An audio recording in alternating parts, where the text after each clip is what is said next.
Tarde da Esperança. Por que Tarde da Esperança? Algumas igrejas fazem esse mesmo encontro, chamam Tarde da Bênção, tem vários nomes por aí, né? E nós então aqui estamos como Tarde da Esperança. Mas que esperança é essa, né? Que esperança nós estamos falando? Esperança de esperar? Esperança do quê? E hoje eu queria trazer uma reflexão em cima disso, nesse primeiro encontro. Obrigado.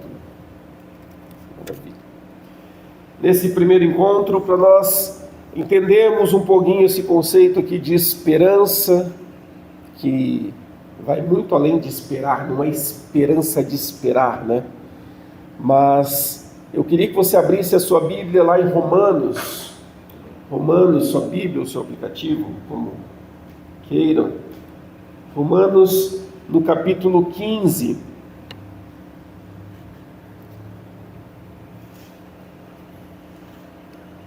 Romanos, no capítulo 15, verso de número 13. A gente vai falar sobre os outros aqui, mas especificamente aqui no verso 13. Romanos 15, 13.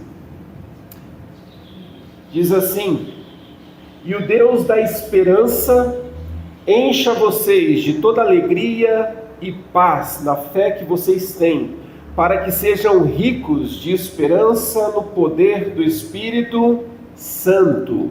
Novamente, e o Deus da esperança encha vocês de toda alegria e paz na fé que vocês têm, para que sejam ricos de esperança no poder do Espírito Santo. Palavra do Senhor. Aqui Paulo escreve então para os cristãos em Roma, por volta ali de 57, 58 depois de Cristo, né? E o ambiente que ele estava escrevendo aqui era um ambiente meio dividido. Por quê? Porque teve um imperador lá chamado Cláudio que fez uma bagunça e dividiu a galera lá, né? E quando Paulo está falando aqui, Cláudio já morreu, e a igreja então volta, os cristãos começam a voltar e ali eles encontram esse cenário, né? Um cenário de desconfiança, a igreja majoritariamente composta por gentios, né? E o cenário precisava de uma reconciliação, precisava restaurar aquele ambiente que se instalou ali por causa de todos os problemas, todas as lutas, todas as dificuldades que houve. Então Paulo insiste em trabalhar essa questão da unidade, insiste em trabalhar essa questão do amor ao próximo, de você se aproximar e você cuidar e você aprender a conviver com todos ali. Tanto que no verso 7, se você voltar um pouquinho, ele fala: portanto, acolham uns aos outros, como também Cristo acolheu vocês. Então ele traz todo um ensino aqui para que o povo começasse a entender o que era ser igreja. Aí você começa a pensar, mas o que tem a ver tudo isso com esperança? O que tem tudo isso a ver com a esperança que Paulo traz aqui no verso de número 13. Ele ali, se você olhar os versos 9, 10 e 11, 12, ele começa a trabalhar a questão das promessas do Messias. Ele começa a trazer a memória do povo ali, existia a promessa do Messias e ela se cumpriu. Ele começa a trabalhar a ideia de que a esperança messiânica, ela se tornou real. Olha, vocês estão vivendo esse caos aqui, mas vocês não se esqueçam, isso aqui é palavras minhas, tá? Mas vivam essa unidade, porque lembrem-se, vocês precisam ter a esperança no Cristo. Mas que Cristo é esse? Aquele que foi prometido lá atrás. Ele fala aqui, por isso eu te glorifiquei entre os gentios e cantarei louvores ao teu nome. Alegrem-se, ó gentios, como povo de Deus, louvem o Senhor, todos vocês gentios e todos os povos o louvem. Também Isaías diz: virá a raiz de Jessé, aquele que se levanta para governar os gentios, e nele os gentios esperarão. Olha a esperança aí. Trazendo a memória, olha aqui, lembra o Cristo. Ele não abandonou vocês nesse tempo de luta e dificuldades pelo qual vocês passaram. A igreja foi dispersa e virou toda essa bagunça. Ele não esqueceu vocês. E ele fala, tenham esperança. Interessante que ele vem trazendo várias citações, e ao final ele fala, aquele que neles os gentios esperarão. Promessa de Isaías, escrito há muito tempo antes de Jesus nascer. E ele traz a promessa, nós vivemos conflitos, lutas, adversidades, mas elas não podem ser ignoradas, né? Às vezes a gente acha que ter a esperança de um mundo melhor, ter esperança de que as coisas vão mudar, a gente tem que ignorar os problemas. Não, você não tem que ignorar os problemas estão ali, são reais, você precisa olhar para eles, porém a sua postura diante deles é outra. Muitas vezes nós nos deparamos com situações onde o caos está instalado e a nossa esperança vai embora. Quantos não disseram, não vai ter jeito? Quantos talvez não se lembrem de um amigo, um parente que está afastado dos caminhos do Senhor, e você com os teus olhos humanos, você fala, puxa, acho que não tem jeito mais. Não tem solução. Não tem solução mais para aquela igreja. Não tem solução mais para aquele cidadão, para aquela pessoa. Mas o texto nos ensina que nós precisamos esperar no Deus da esperança. E é aqui que a gente começa a entender o que esse simples versículo, quais são os ensinamentos que ele traz. O primeiro deles é justamente esse: o Deus eterno é o Deus que forma a esperança, ele é a fonte da esperança. A esperança não é algo que você compra no supermercado, a esperança não é algo que você herdou do seu pai, a esperança não é algo que você leu num livro, não, a esperança é o próprio Deus. Ele é a própria esperança. O texto diz o Deus da esperança. Eu queria que você abrisse mais 2 textos aqui que a gente vai passear aqui pela Bíblia, e isso vai ajudar a construir todo o nosso raciocínio. O primeiro deles lá no Isaías, no capítulo 46.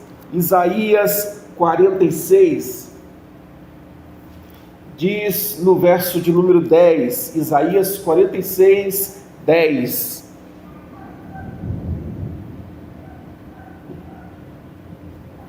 Desde o princípio anuncio o que há de acontecer, e desde a antiguidade revelo as coisas que ainda não sucederam. Eu digo, o meu conselho permanecerá em pé, e farei toda a minha vontade. Eu digo, o meu conselho permanecerá em pé, e farei toda a minha vontade. Ou seja, mostra a soberania de Deus, dizendo que Ele está no controle de todas as coisas e que a esperança está nele, porque Ele domina todas as coisas. Ele governa todas as coisas, Ele é o Criador de todas as coisas. E depois um outro texto que está em Romanos mesmo, a gente leu Romanos 15, se você voltar algumas páginas aí, em Romanos 4.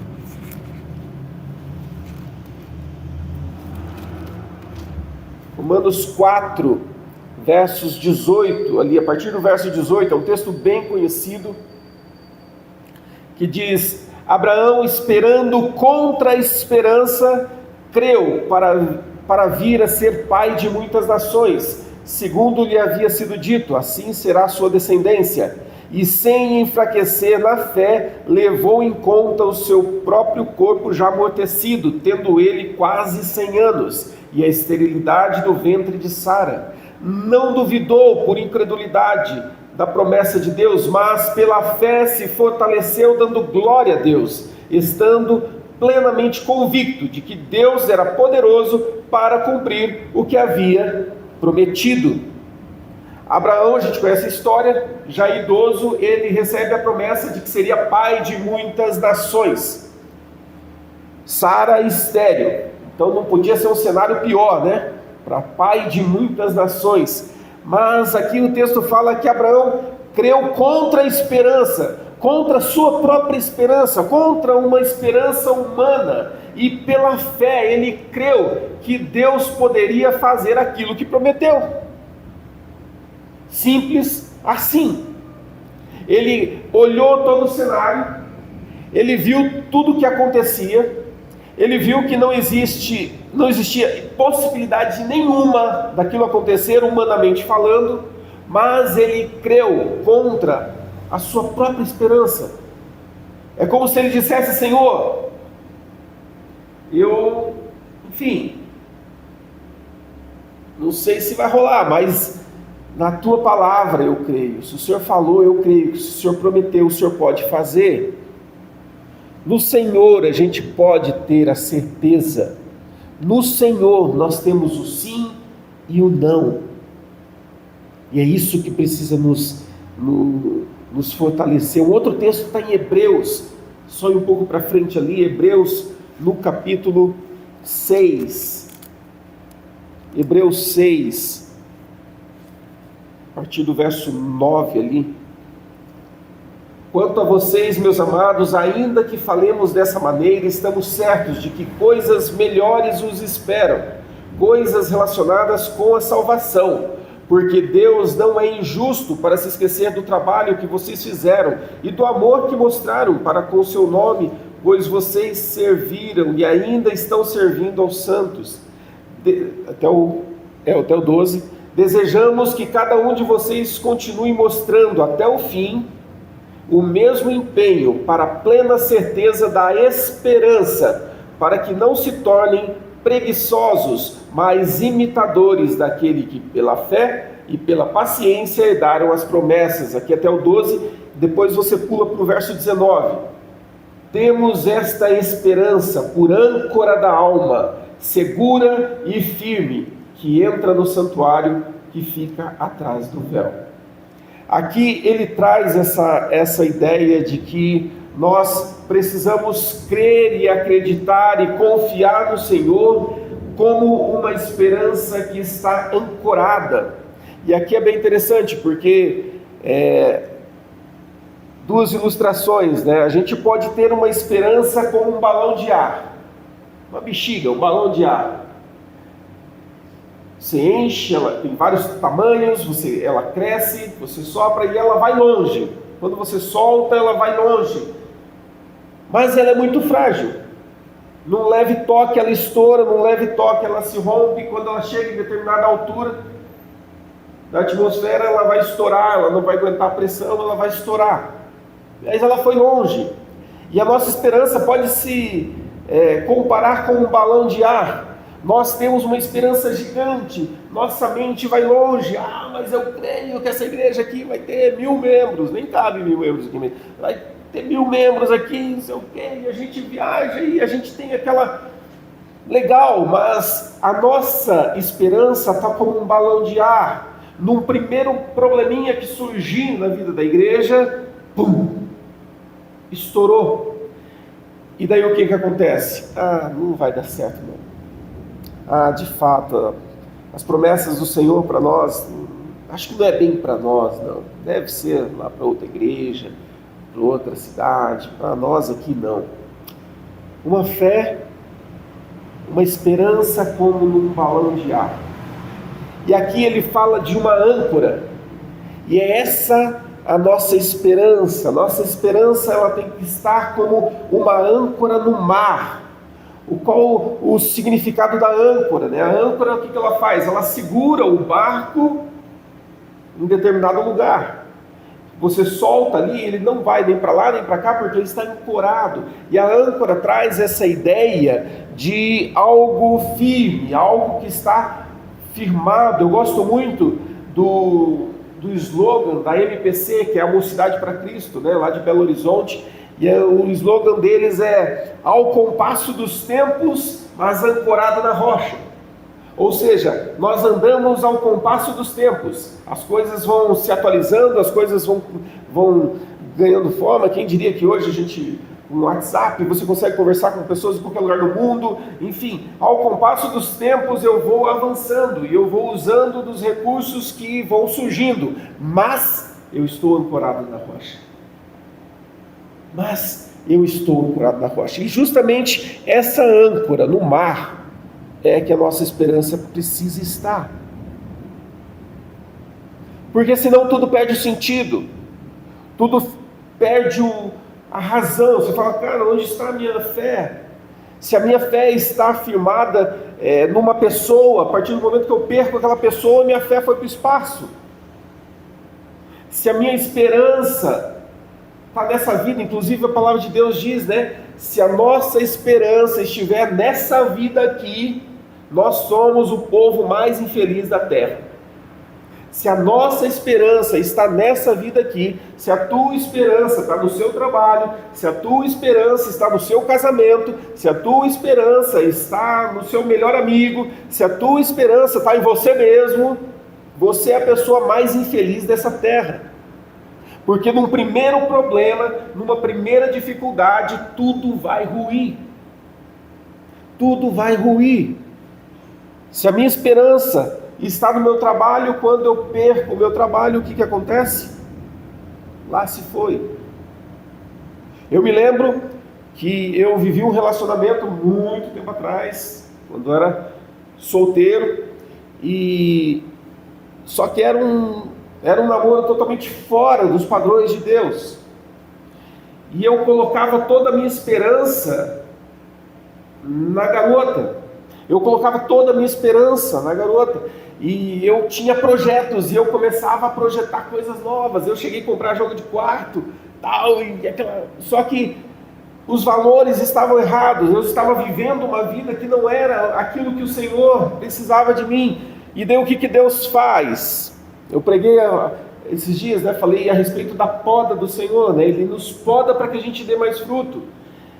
E Ele foi lá e cortou essa muleta que eu tinha. E do nada, essa pessoa terminou comigo. E para mim acabou o meu chão. Porque é onde estava alicerçada a minha esperança. E a minha esperança ruiu. Aí eu caí. Aí, como se Deus olhasse e falasse: agora vamos do meu jeito? Vamos do jeito que eu quero? E daí começou todo um trabalhar de Deus. Mas é justamente porque eu não soube colocar a minha esperança no lugar certo. Eu não soube colocar a minha esperança na âncora, que é Cristo. E nós precisamos entender, tarde da esperança é para nós alimentarmos de fato a nossa fé e a nossa esperança no lugar certo. Essa palavra tinha que ser hoje porque é o primeiro encontro, para que nós possamos entender onde está a tua esperança, onde está a minha esperança, onde eu estou caminhando, onde eu estou colocando os meus pés. A promessa do Messias, 700 anos antes, se cumpriu. A promessa foi dada. Qual outra promessa a gente vai deixar de crer? Jesus, ele veio e ele quebrou muitas barreiras. Lembra da história lá da mulher samaritana? Jesus decide então passar por aquele caminho. E eu falei no domingo, né, que o povo judeu, por causa dessa rixa ali com os samaritanos, eles não passavam ali por Samaria, eles preferiam dar a volta maior para não ter contato com os samaritanos. E Jesus decide passar pela Samaria porque ele queria ter esse encontro com a mulher samaritana. Porque ali Jesus começa a mostrar para o povo que ele estava formando um povo totalmente seu. Aquilo que Paulo lá na frente ia falar, não há mais judeus, nem gentios, nem rico, nem pobre, é tudo um povo só. Jesus começa a quebrar isso lá com a mulher samaritana. Jesus começa a estabelecer o padrão do reino de Deus. Como se ele dissesse, eu estou fazendo aqui, mas tem esperança, porque um dia esse povo vai ser um só. E essas diferenças, elas precisam acabar. A nossa unidade como povo de Deus, ela precisa acabar. As diferenças acabam em Cristo. Acabam em Cristo. Nós temos aliança de pastores aqui na cidade, e para mim é um refrigério ter essa aliança de pastores, porque são pessoas de denominações totalmente diferentes, doutrinas totalmente diferentes, mas aquilo que nos une é uma coisa só. E o que nos une nos fortalece, e a gente consegue caminhar. Quem diria, né? Trazer o Brasil para Cristo para ministrar louvor aqui na igreja, a igreja pentecostal. O que é isso? Nossa, uma igreja reformada, uma igreja... O que nos une é Cristo. O que nos une é Cristo. Aquilo que nos separa cabe a cada uma, cada igreja. Nós precisamos entender o porquê Cristo morreu. E Ele morreu para que nós vivêssemos essa unidade, para que nós sejamos aqui na terra um pouquinho do que vai ser lá no céu. Um pouquinho do que vai ser lá.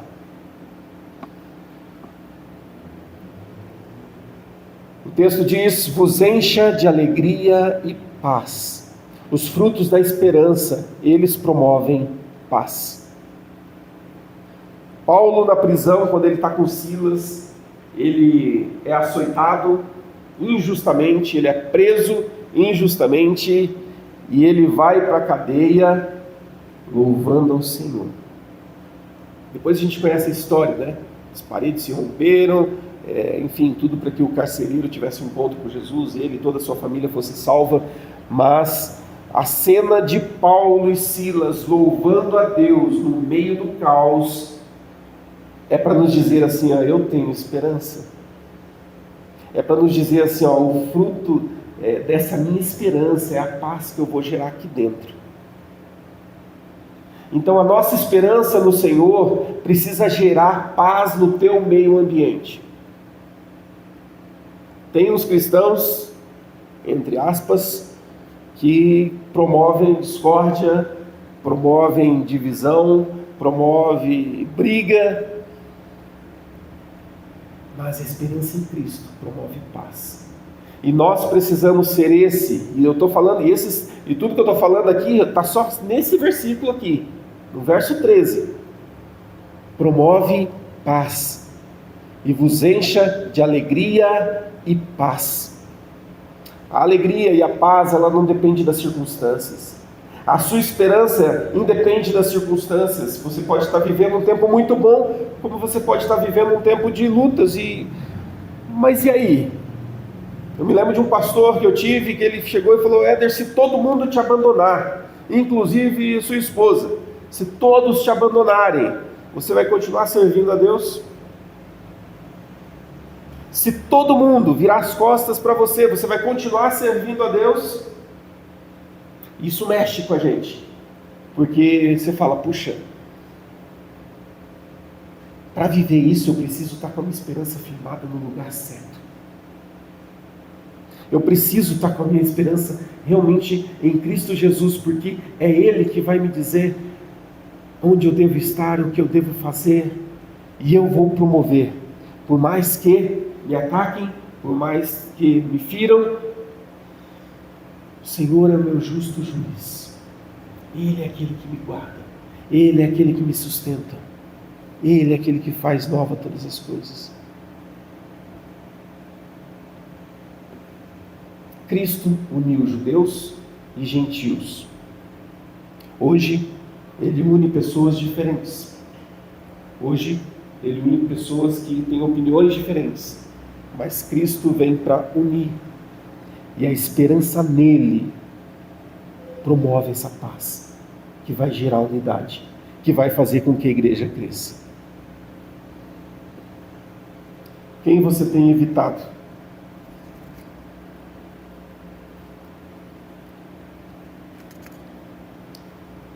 Você percebe pessoas à sua volta que às vezes evitam você? Você percebe que às vezes um grupo de pessoas te exclui. Você percebe que talvez até você pode ser essa pessoa que exclui e deixa de lado. Nós precisamos entender qual é o nosso papel no reino de Deus. E aqui a gente está falando de esperança. Aqui a gente está falando em descansar no Senhor. E ele termina esse verso dizendo: para que sejam ricos de esperança no poder do Espírito Santo. Em outras versões fala transbordar de esperança pelo poder do Espírito Santo. Transbordar é algo sobrenatural. Ser rico e cheio de esperança só pode existir pelo poder do Espírito Santo. Sabe por quê? Porque nós somos humanos. E talvez se você estivesse no lugar de Abraão lá atrás, você faria diferente do que ele fez. Porque ele creu contra a esperança. Talvez aquilo que os teus olhos veem digam para você: esqueça. Digam para você: não vai ter jeito. Digam para você: já era, acabou. Mas a esperança que em Cristo Jesus muda todas as coisas, muda todo o cenário, muda toda a realidade. Na multiplicação dos pães e peixes, quem em sua consciência ia dizer que aqueles pãezinhos e os peixes iriam alimentar aquela multidão? E Jesus fala: o que vocês têm nas mãos? Jesus ele volta e fala assim: o que você tem na mão? Como se ele dissesse: exerce a tua esperança. Os teus olhos veem uma coisa, mas a esperança que está ancorada em Cristo Jesus vai te dizer outra coisa. Nós precisamos entender que Deus faz muito com o pouco que nós entregamos. Jesus faz muito com o pouco que você é.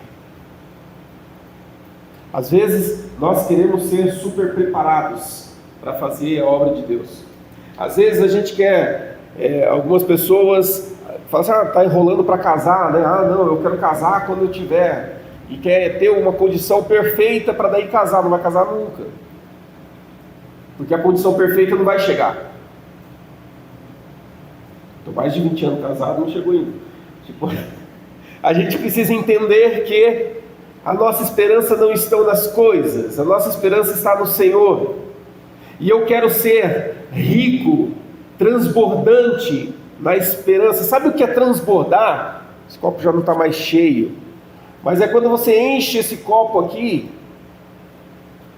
e ele não só derrama, mas o ato de derramar significa, sabe o quê? Que ele vai molhar todas as coisas em volta.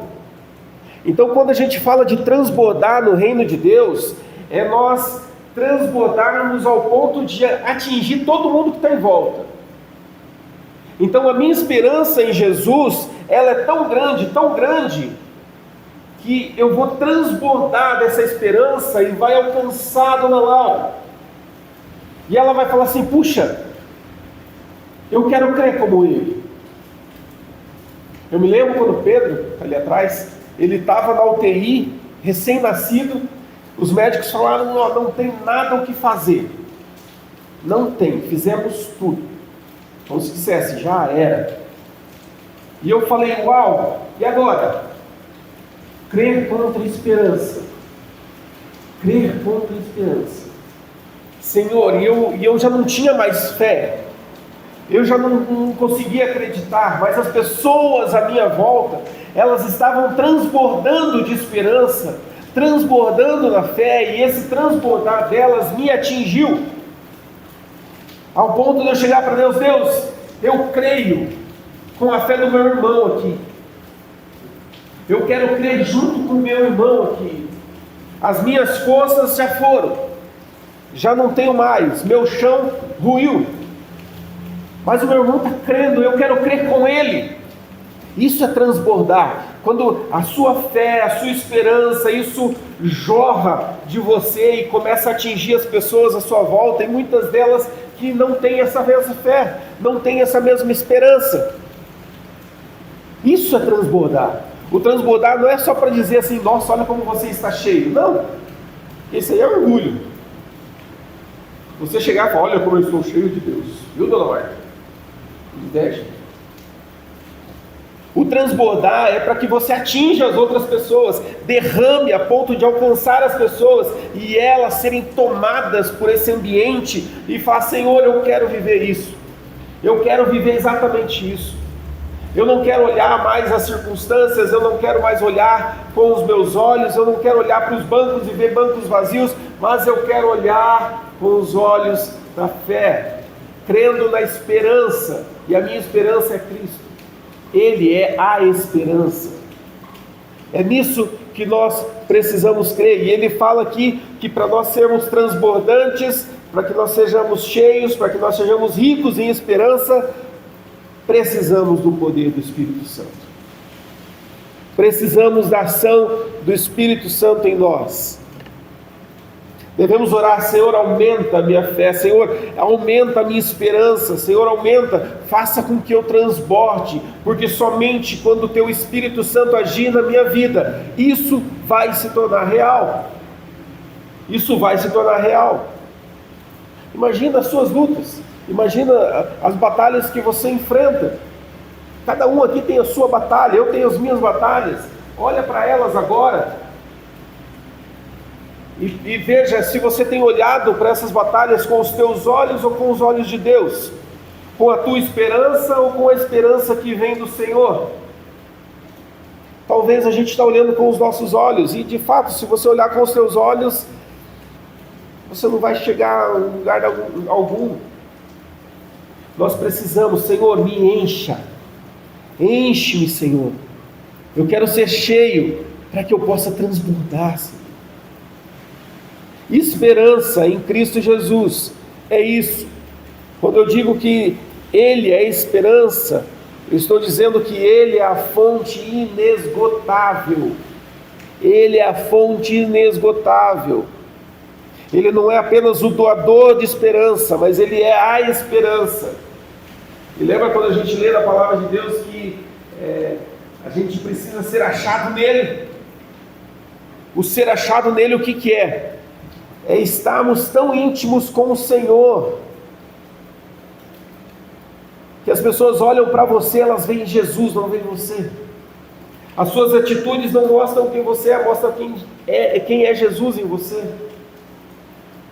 Porque Ele é a essência de todas as coisas. O Espírito Santo tem o poder para nos capacitar e para nos guiar a esse transbordar. Eu quero encerrar esse tempo te convidando a refletir aí sobre quais situações na tua vida têm roubado a tua esperança. Quais situações têm ou tentado roubar, a sua esperança.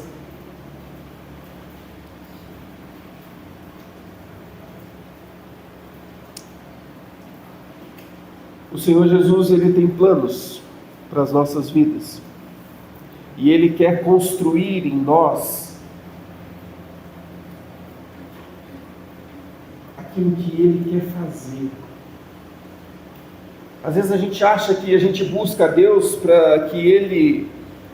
A gente não fala, mas às vezes as nossas ações dizem isso. A gente busca a Deus porque a gente quer resolver questões nossas. E a gente quer desfrutar de todo o benefício que é seguir Jesus. Tem sim benefícios. O problema é que não é essa a motivação. Nós buscamos a Deus para sermos parecidos com Ele. Lembra que Ele nos escolheu? A gente fala, escolha Jesus, aceite Jesus, mas Ele nos escolheu antes da fundação do mundo. Isso significa dizer que eu sou devedor. Não é assim, tinha uma barraquinha cheia de Deus e eu escolhi esse Deus. Não.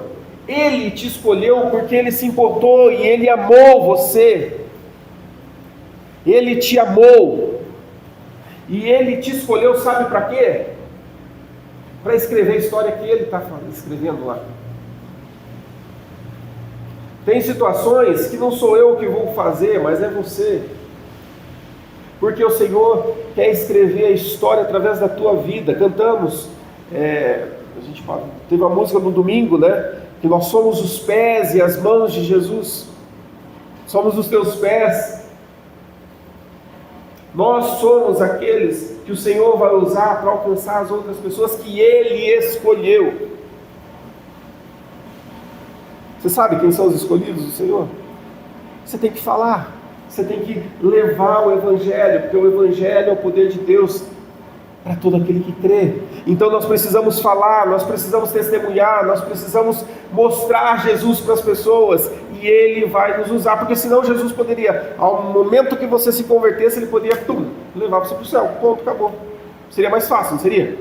Você não ia pecar mais, você não ia mais ter problema, acabou, você se converteu e levou para o céu. Mas não, por que Ele não nos leva? Porque Ele tem algo para escrever através da tua vida, através da minha vida, e a nossa esperança precisa estar nisso.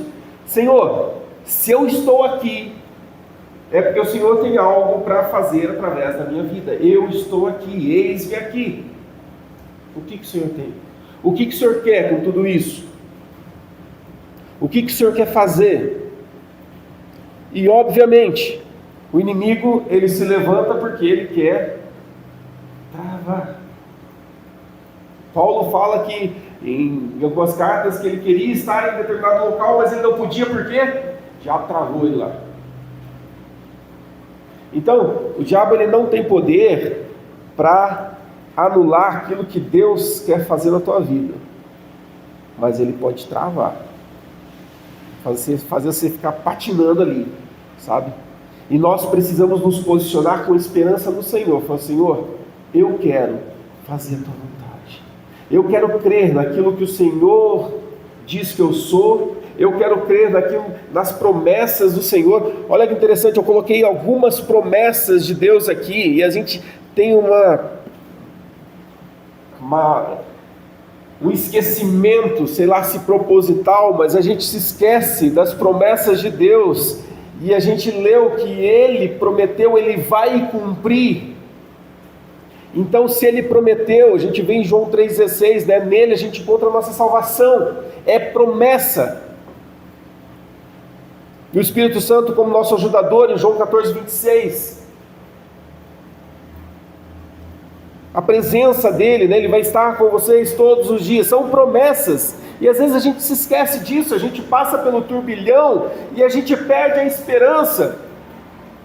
E eu fico imaginando Deus olhando assim e falando: olha lá, na revelação que eu já deixei para vocês, está tudo lá, está tudo escrito. Eu vou estar com vocês, creia, renove sua esperança. Filipenses 4,7, que Ele vai nos dar a sua paz. 4,19, Filipenses também, que Ele vai suprir todas as nossas necessidades. E detalhe, né? Ele vai suprir todas as nossas necessidades, não todos os nossos desejos. O pessoal confunde, acha que Ele vai suprir todos os nossos desejos, né? Então... Não, Ele vai suprir todas as nossas necessidades. Em Mateus 11,28, nos trará descanso. Em 1 Coríntios 15,57, enfim, são várias, vencendo o pecado, são várias as promessas de Deus que a gente precisa se apegar e falar: Senhor, é sobre a tua palavra, não é sobre o que o pastor falou, não é sobre o que o irmão falou, não é sobre, é sobre a tua palavra. A minha esperança está sobre a tua palavra. Ela disse, eu creio, porque o Senhor é fiel para fazer. Esperança como âncora, esperança como aquela que nos firma no lugar certo.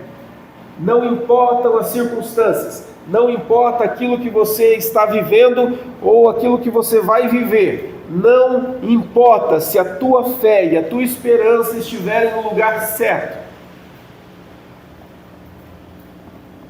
Ele é a fonte, Ele é a esperança. E que nós possamos sair hoje daqui com a nossa fé e a nossa esperança renovada. Novamente o texto: e o Deus da esperança encha vocês de toda alegria e paz na fé que vocês têm, para que sejam ricos de esperança no poder do Espírito Santo. A esperança em Deus não é um conto de fadas para os fracos. A esperança em Deus é a força que nos impulsiona para viver coisas extraordinárias. Nos impulsiona para viver o propósito e o significado de tudo aquilo que Deus está fazendo. Que Deus te dê esperança. Que Deus te dê força. Que Deus te dê alegria e paz. E que você possa transbordar nisso. Que você possa desejar isso. E você possa transbordar. Não para que você seja o rei ou a rainha da esperança, mas para que você seja aquele que vai alcançar as outras pessoas. E vai atingir as pessoas ao seu redor. E aquelas que estiverem fracas, aquelas que estiverem sem esperança, elas serão cheias, porque você transbordou, porque você transbordou.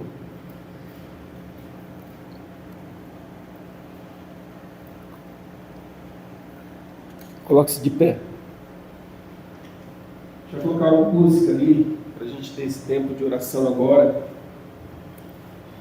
E esse é um tempo, você não vai precisar vir daqui para frente, aí no seu lugar mesmo. Eu queria que você respondesse para Deus, porque a gente viu aqui no finalzinho que para ser rico e cheio da esperança é pelo poder do Espírito Santo, é a ação de Deus em nós. Ele precisa nos encher, o Espírito Santo precisa nos preencher, e tudo aquilo que nos rouba a paz, aquilo que nos rouba a esperança, isso tem que ser arrancado fora, para que o Espírito encha. E tudo isso é dependência do Espírito Santo, a dependência de Deus. Nós precisamos. Eu só estou aqui por causa da graça de Deus. Eu preciso do Senhor, eu preciso dele.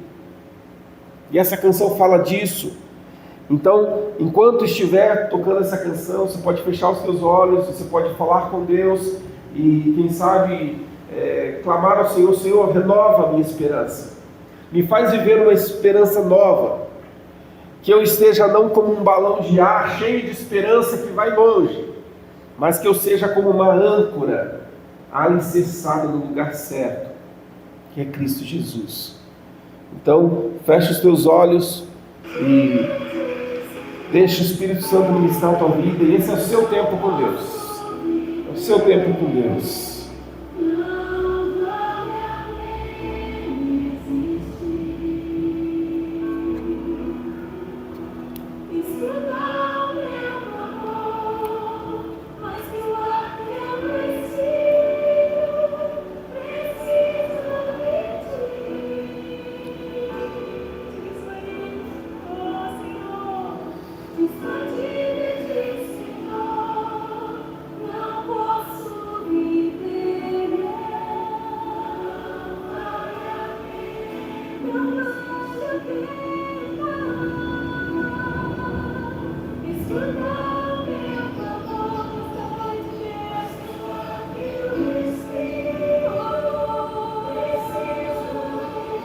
Declara que você precisa dele e que a sua esperança precisa ser renovada por ele em você.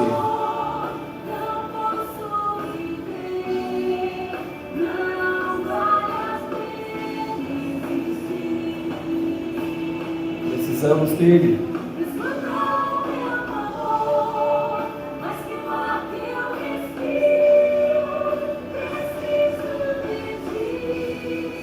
Sim, Deus, que o Senhor possa renovar, Senhor, em nós a esperança, a fé. Que o Senhor possa renovar na vida de cada um de nós, ó Deus, a certeza de que todas as promessas dadas, todas as promessas feitas, elas irão se cumprir. E não são as circunstâncias à nossa volta, Senhor, não são os problemas à nossa volta que vão dizer onde nossa esperança deve estar, porque a nossa esperança vai além das circunstâncias e dos problemas. A nossa esperança está no Senhor, que fez os céus e a terra. Nós cremos, ó Deus, e nós clamamos, ó Deus, aumenta a nossa fé, enche-nos, ó Deus, da esperança verdadeira, enche-nos, ó Deus, do teu amor, enche-nos, ó Deus, da tua presença, faz nova todas as coisas em nós, ó Deus, faz nova todas as coisas em nós, para que a gente possa viver o extraordinário, para que a gente possa viver o algo novo, para que nós possamos viver, Senhor, aquilo que o Senhor tem reservado para cada um de nós, ó Deus. Pai, em nome de Jesus, não permita, Senhor, que as lutas, as adversidades, ó Deus, os problemas que dia após dia nos rodeiam, nos cercam, tentam nos alcançar, não permita, Senhor, que tudo isso venha matar a nossa fé, venha matar a nossa esperança, Deus, mas faz algo novo em nós, ó Deus. Nós precisamos do Senhor, precisamos do agir do Senhor em nós, precisamos do toque do Senhor em nós, precisamos da tua companhia, Senhor. Nós clamamos pela ação do Senhor nas nossas vidas, ó Deus, e que nós possamos viver o novo, que nós possamos viver algo novo todos os dias, e que nós possamos olhar para Ti com olhos de fé, olhos de esperança, crendo que o Senhor não vai fazer, mas que o Senhor já está fazendo, Senhor. Faz isso, Deus, nas nossas vidas, faz isso na vida de cada um que está aqui, Senhor, e que nós possamos ser tomados pela Tua presença, tomados pelo Teu amor, Senhor, e que nós possamos transbordar, e que esse transbordar alcance as pessoas ao nosso volta, Senhor Jesus. Pai, que isso nunca saia da nossa mente. O transbordar é aquilo que vai alcançar as pessoas que estão à nossa volta. Eu quero transbordar, para que as pessoas sejam tomadas, ó Deus, pelo Teu amor, pela Tua presença, Senhor. Assim como o Senhor faz em mim, faz também nelas também, Senhor. No nome de Jesus, no nome de Jesus. Amém, amém, amém.